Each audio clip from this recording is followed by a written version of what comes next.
Today we're talking about Oculus Quest Essentials. Everything from free games, to comfort, to accessories, to side loading, and to content creation.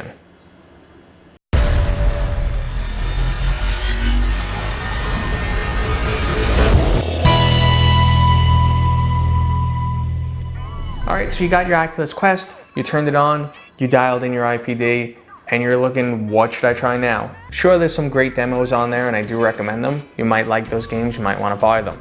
But you already spent 400 bucks. Maybe you're not ready to drop some more cash. Let's check out some free games.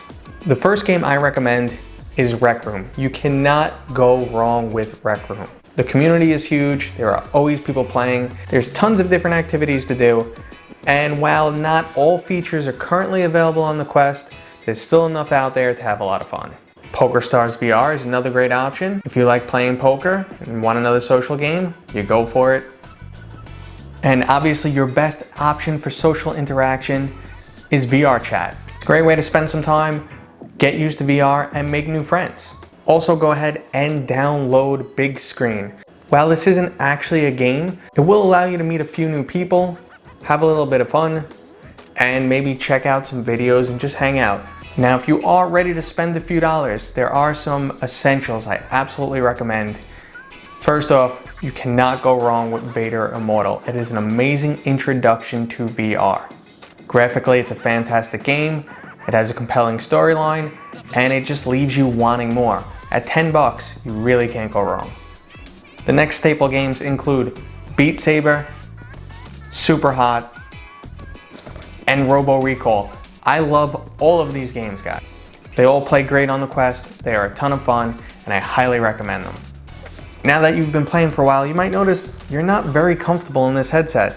For me, I find it quite adequate, but it's definitely not the most comfortable headset. And there are two things that might make your life a lot easier. First off, if you are like me and you find it's laying on your nose way too much or pinching your nose and you find that very uncomfortable, put the eyeglass insert in. I don't wear eyeglasses, but that made a world of difference to me. It actually changed how it sits on my face. The pressure is much more on my cheeks now. There is no pain on my nose, and it made an amazing difference. Something else you might want to look into, especially if you have a lot of different people using the headset, is different face pads. Some of them come with a lot more cushion and material that just wipes off sweat a lot better.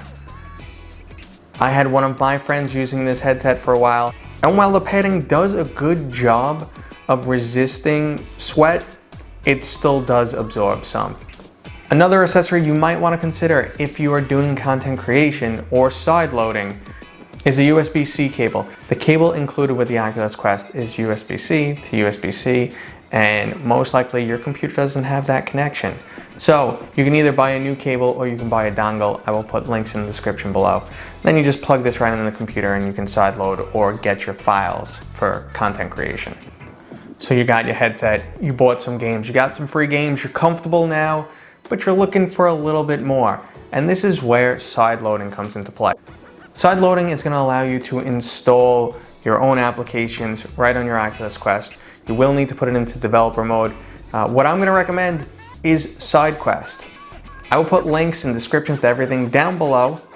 SideQuest is the easiest way to sideload applications. It will walk you through the process. This isn't going to be a tutorial on how to do that. There's a million of those out there. But once you install SideQuest, their setup page walks you right through it. Very easy.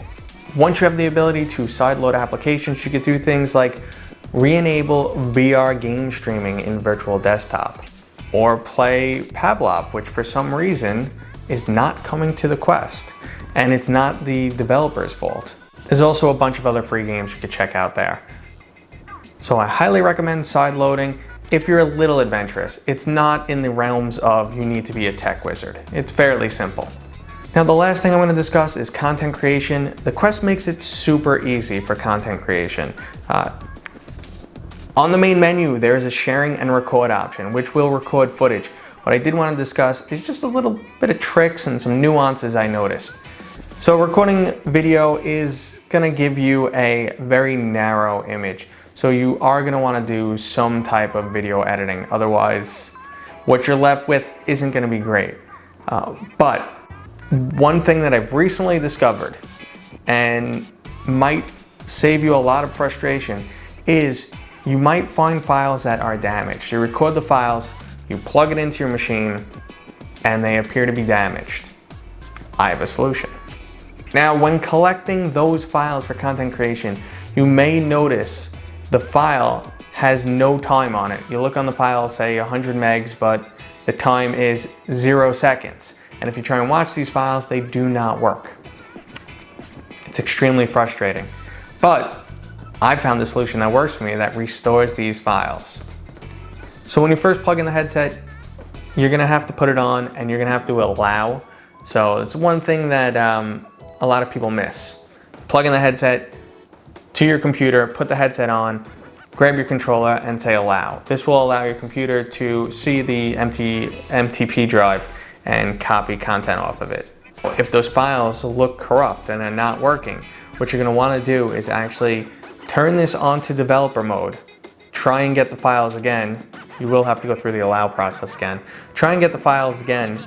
If they're still not working, turn developer mode off again and go for the files one more time. For some reason, just reconnecting to the files after you pop out and back into developer mode does something to the connection and you can get these files. There's also another way to use command line to actually pull the files off the headset, which works, but that's, some people have different comfort levels and are not ready to use the ADB shell command lines.